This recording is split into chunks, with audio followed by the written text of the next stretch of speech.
Hello, my little goblins. We're back at it again, and this time we got Paleozoic Tearlament. I know Tearlament is in the name, but we do have a ton of Paleozoic cards, and we have some pretty interesting ones with this. Not quite a Paleozoic card, but Needle Bug Nest. This card lets us send 5 cards to the graveyard, so it's like us having a Kelbeck or a Yugioh effect without giving our opponent any type of advantage. Getting the Paleozoic cards in the graveyard too is not like the end of the world, because when they're in the graveyard we can bring them back to go into our level 2 plays, so it's not the end of the world if we're sending them to the graveyard. But yeah, I think the thing is, like, when you're playing Tearlament, I don't think anyone will expect you to flip Canadia, to flip Dino Miscus or whatever. Like, I don't think they're going to really expect it coming, so I think that's a part of the strength the deck has, is your opponent not expecting it. I will say, this deck, you're supposed to run instant fusion, but for the reasons that the card's getting banned, I chose not to run it in the deck.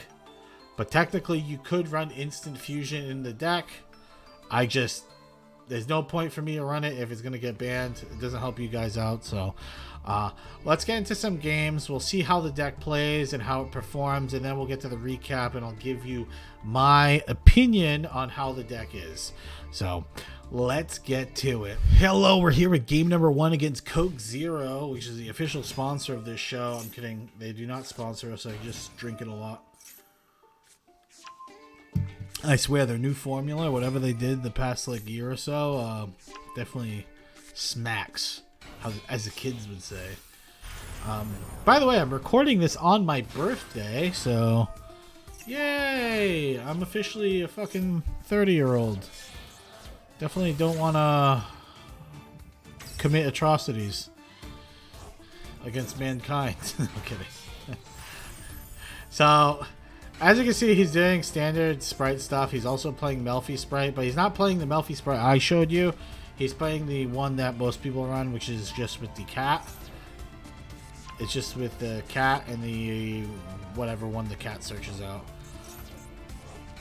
Alright. So this is actually, he goes into Mannequin Cat, and I actually think this is like his biggest mistake. Like, I think everything else he did was fine, but then he just does this play, and I'm like, why? Like, no offense, but if I open Imperm right now, actually, Imperm wouldn't be that crazy. But he also opens up with Max C, which is pretty tilting. Not gonna lie. He brings back that. I set 4 pass. Doesn't that feel good to play a Tearlament deck and then you set 4 pass?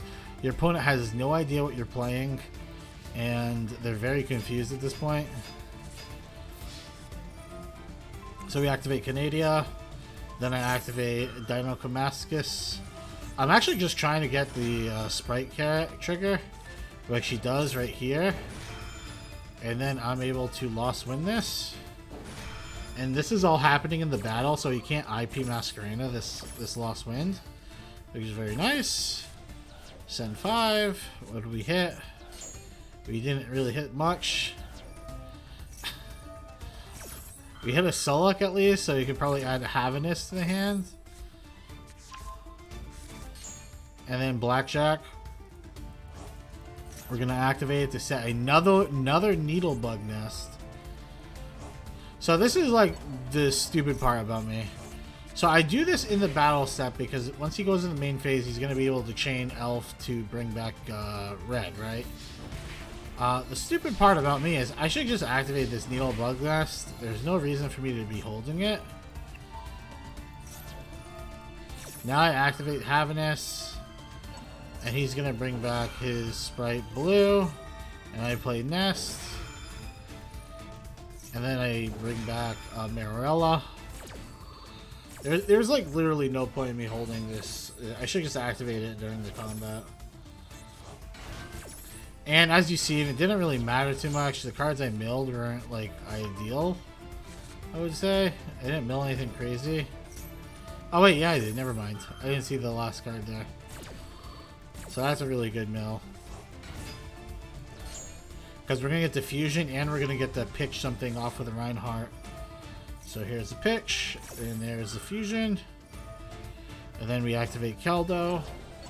We do, by the way, we're doing this just so he's forced to discard a card from his hand with Smashers.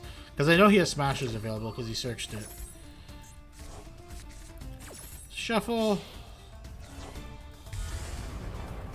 Keldo Heart. Hit. Bam. And then he smashes me. Kind of feels bad.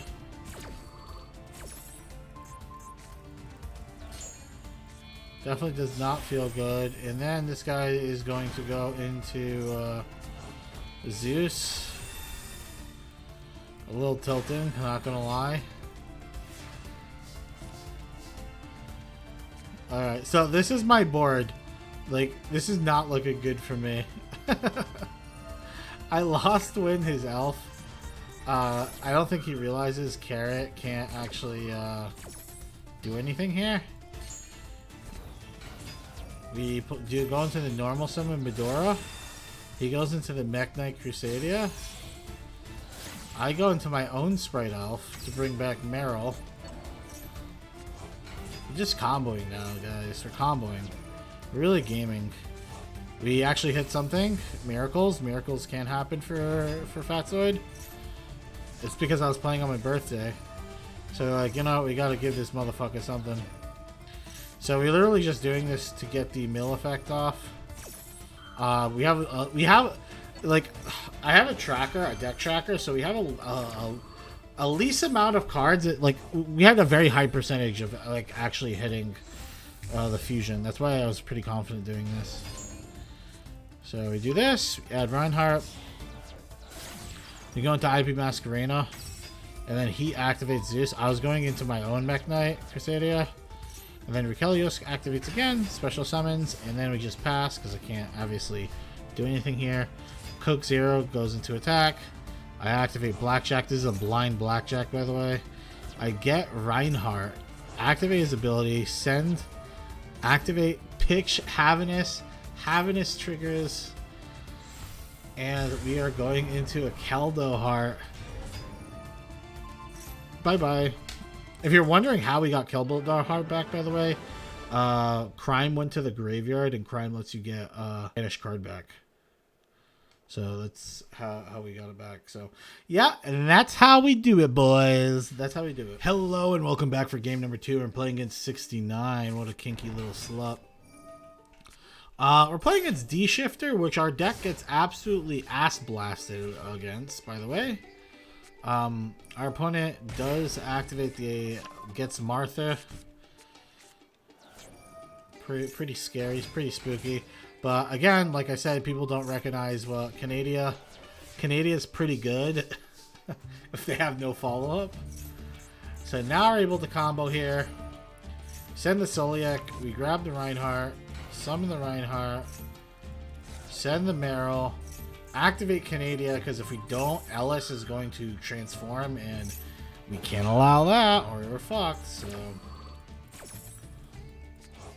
boom, flip, and then fuse. It's a beautiful thing, guys. Isn't this beautiful?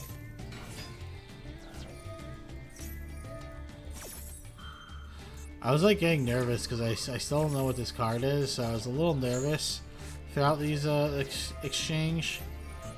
Both Tearlament cards activate. Here comes Rikelios. Second fusion. We're gonna go into Kit Kalios. The reason why I activate, by the way, the reason why I activate both of those cards like that is because it's just to chain block each other. I mean, technically I don't need to go into Kikelios, but it's whatever. He goes into Biru here, which unfortunately for him, Rikelios does counter. And he is officially fucked, and he gives up.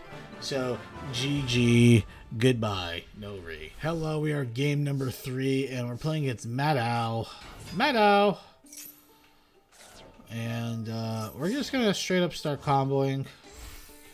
Our hand, we got 0 traps in hand, which is not good for us. We do grab this crime. It's like very not good, by the way. We don't have any traps really. Because now we're just playing like a suboptimal. Like when you don't open traps with this deck, it's like it feels like you're playing a suboptimal Tearlament deck. I'm gonna tell you guys right now. The way to not fuck up with Backjack, you need to activate his ability first in the chain link. Because when you activate it the way I'm doing it, you just reshuffle everything you had here. The good thing is the cards I reshuffled right here, I remember them being really bad. It was like two Maxis and a Backjack. So we're playing against Tearlaments, except he's playing like the good version. We get cross-outed on the Maxi. We're gonna crime that shit. I'm ready to do some hood rat shit. I don't know about you guys.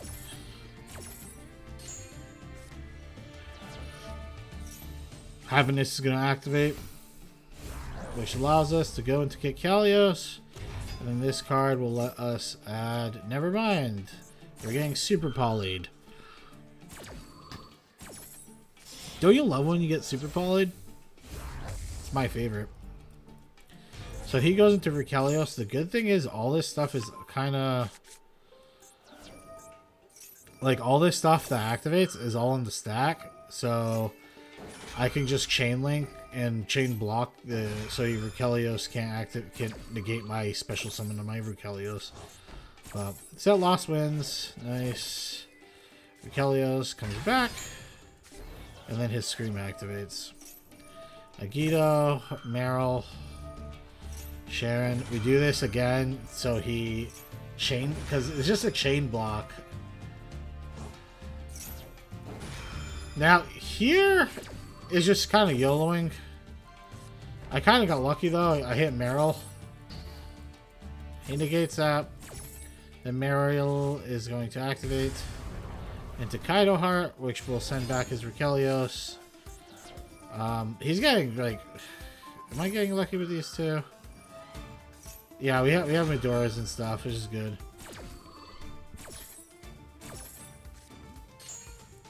Okay, Kelbeck, boom.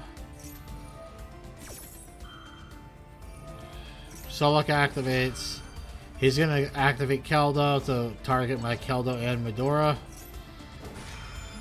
I'm just gonna activate obviously both of my cards to just shuffle back all his annoying shit, including the Fairy Tale Snow. But she is bizarre, by the way. Like I mean, if you're playing with Fairy Tale Snow, you have to count like how many cards you have, because if I send it back twice, you can't actually activate it twice. I mean, you could, but you have to like get rid of cards in your hand or on the field. So, kind of got boned. I mean, this is kind of what the mirrors are, though. It's like whoever hits your shufflers first usually typically wins. Whoever gets like crazy, also whoever gets like better like mills, right? Usually has a massive advantage.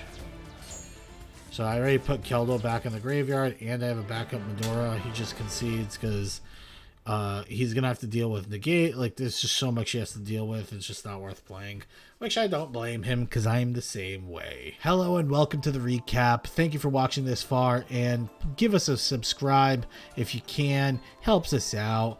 I don't even know why I sound like a boomer. Give us a subscribe. But also join our Discord. The link is down below. We're 400 plus members strong, and we're only growing. Host weekly tournaments, and if you're watching this the day it gets released, then we're hosting a tournament today, 6 p.m. Eastern. We do them usually on Fridays. So that all being said, I want some feedback. If you guys can let me know if you prefer these shorter games where it's like I just show 2 to 3 games, or do you guys prefer me playing like 6 games or 5 to 6 games? Let me know. It would be a big help. That all being said, let's talk about how the deck performed. The deck was pretty good. I'm going to say it's hard for me to say because the win rate on the deck was not great. I'm going to be completely honest. We're playing in mid diamond, and we did D-rank. And the reason we D-ranked is because I went second 80% of the time. So It was pretty crazy. This deck, obviously, you don't really want to go second. It's not really built for that because it's a trap deck. And secondly, the times that we went second as well, all we played against was floater. Like, I would say like 80% of the field was like floateries, which is running the D shifters and D fissures and Exo Sisters. Like, both those decks absolutely violently destroy us. If they get their banishes up, like the D shifter and stuff, like, we just can't play through that. We can't really do anything through that. So there's argument that maybe we run some type of way of countering it. I will say, if you play against Labyrinth and the Labyrinth flips up Soul Drain, this deck does have ways of countering it, because we do have the Dynamiscus or whatever. So that actually helps. And Soul Drain, I'm pretty sure, only stops monster effects. I could be wrong. Soul Drain. Yeah, only affects monster effects. So it doesn't affect your Paleozoic cards. So we actually could play through that, but through the other banish effects, like, we can't play through it. It's really rough. Pretty much, if you're under D fissure and stuff, your best bet is to try and go into like this, so you can attack into them and then go into Zeus to board wipe. Other than that, or to get a Paleozoic like Dynamiscus, so you can actually get rid of their back row. But even D shifter is like really annoying, because it pretty much just makes it so you can't do anything on your turn or your opponent's turn. It's through one turn cycle. So yeah, the deck definitely could have been a lot better. Because remember, this is what we're playing against. This is the meta now, because if you don't play those cards, you just lose to regular Tearlaments. Regular Tearlament, I will say, is definitely a lot more consistent on their mills and stuff. Like, we have a lot of dead mills, and they're not like super dead because it's the Paleozoic cards, but like, they're dead in the sense of like, I'd rather have the Tearlament mills, like getting the spell in the graveyard, like Scream in the graveyard, to get your trap out of your deck. Like, there's just a lot of value with the Tearlament mills. So yeah, I would say, on a scale of 1 to 10, right? Let's just talk about the scale.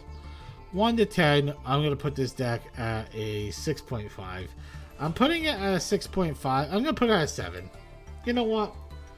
I'll put it at a 7 for this current meta, because it's just a weaker version of Tearlament.